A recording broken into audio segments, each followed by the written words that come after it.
మీ business ఏదైనా మీ ఊర్లో promotion చేయాలంటే అది సుమన్ టీవీతోనే సాధ్యం. ఇప్పుడే సంప్రదించండి.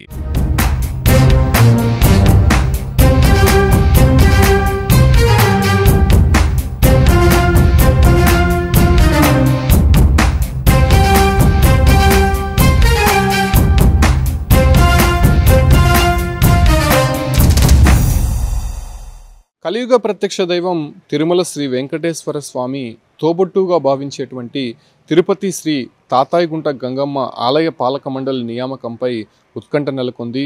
గత కొన్ని రోజుల నుంచి ఈ పాలక మండలి నియామకంపై తిరుపతిలో ఉన్నటువంటి వివిధ రాజకీయ పార్టీల్లో తీవ్ర చర్చనీయాంశంగా మారిందని చెప్పుకోవచ్చు. అయితే ఇప్పటికే అటు తాతాయిగుంట గంగమ్మ ఆలయ పాలక మండలి చైర్మన్గా ముగ్గురు పేర్లు పరిశీలనలో ఉందని చెప్పొచ్చు. అటు మొదటగా జనసేన నుంచి జిల్లా ఉపాధ్యక్షుడిగా ఉన్నటువంటి బత్తెన మధుబాబు పేరు జనసేన పార్టీ పరిశీలనలో ఉంచిందని సమాచారం. అయితే తెలుగుదేశం పార్టీ నుంచి అటు మహేష్ యాదవ్ మక్కి అనేటువంటి పేరును కూడా పరిశీలనలో ఉందని చెప్పవచ్చు. మరోవైపు బాలసుబ్రహ్మణ్యం రెడ్డి అనేటువంటి మరో పేరు కూడా తెరపైకి వచ్చినటువంటి పరిస్థితి. అయితే జనసేన నుంచి పట్టినటువంటి పరిస్థితి కనిపిస్తోంది.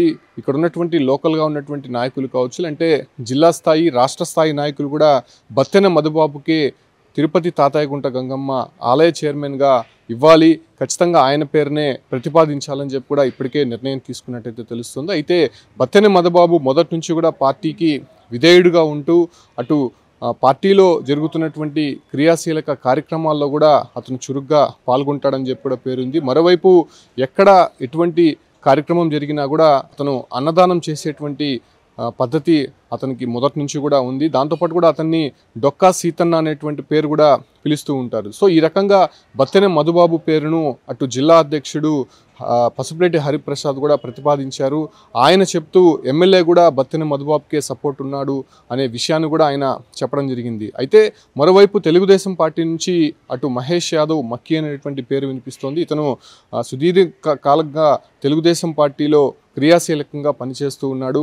అటు పార్టీకి విధేయుడిగా ఉంటూనే అనేక కార్యక్రమాల్లో కూడా చురుగ్గా కనిపించేటువంటి మహేష్ యాదవ్ పేరు కూడా పరిశీలనలో ఉన్నప్పటికీ కూడా ఇప్పటికే క్యాస్ట్ ఈక్వేషన్స్లో బేస్ చేసుకోవచ్చు కావచ్చు, అంటే పదవుల ఈక్వేషన్స్లో కూటమిలో భాగంగానే కొన్ని ఈక్వేషన్స్ను బేస్ చేసుకొని అటు జనసేనకే ఖచ్చితంగా తాతాయిగుంట గంగమ్మ ఆలయ చైర్మన్ ఇవ్వాలని చెప్పి కూడా ఇప్పటికే అందరూ కూడా నిర్ణయం తీసుకున్నట్టయితే సమాచారం అందుతోంది.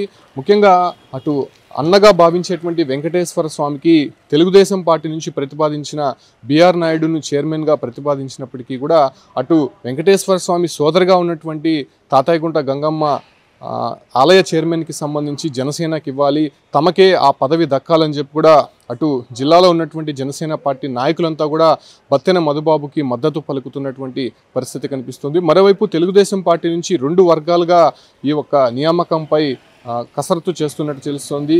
ఎవరైతే బాలసుబ్రహ్మణ్యం రెడ్డి అనేటువంటి వ్యక్తి కోఆపరేటివ్ బ్యాంక్ మాజీ డైరెక్టర్గా ఆయన పనిచేశాడు. సో ఆ వ్యక్తిని కూడా ప్రతిపాదించారు. అంటే తిరుపతిలోనే టీడీపీ రెండు గ్రూప్ రాజకీయాలుగా ఇటు మహేష్ యాదవ్ను అటు బాలసుబ్రహ్మణ్యం రెడ్డిని మరోవైపు మరో వ్యక్తిని కూడా తీసుకొచ్చేటువంటి ప్రతిపాదన తీసుకొచ్చింది. సో కంప్లీట్గా ఇప్పటికే తిరుపతిలో ఉన్నటువంటి ప్రధానమైనటువంటి పదవులకు సంబంధించి అటు టీటీడీ చైర్మన్ టీడీపీ ప్రతిపాదించినటువంటి వ్యక్తి అక్కడ నియమింపబడ్డాడు. అదే రకంగానే తిరుపతిలో ఉన్నటువంటి పలు కీలకమైనటువంటి పదవులు కూడా అటు తెలుగుదేశం పార్టీకి సంబంధించినటువంటి నేతలకే దక్కడము, ముఖ్యంగా అటు శ్రీకాళహస్తికి సంబంధించి ఇప్పటికే బీజేపీ నేత కోలా ఆనంద్కి ఆ పదవి పూర్తిగా కూడా కన్ఫామ్ అయిందని చెప్పి సమాచారం అందుతోంది.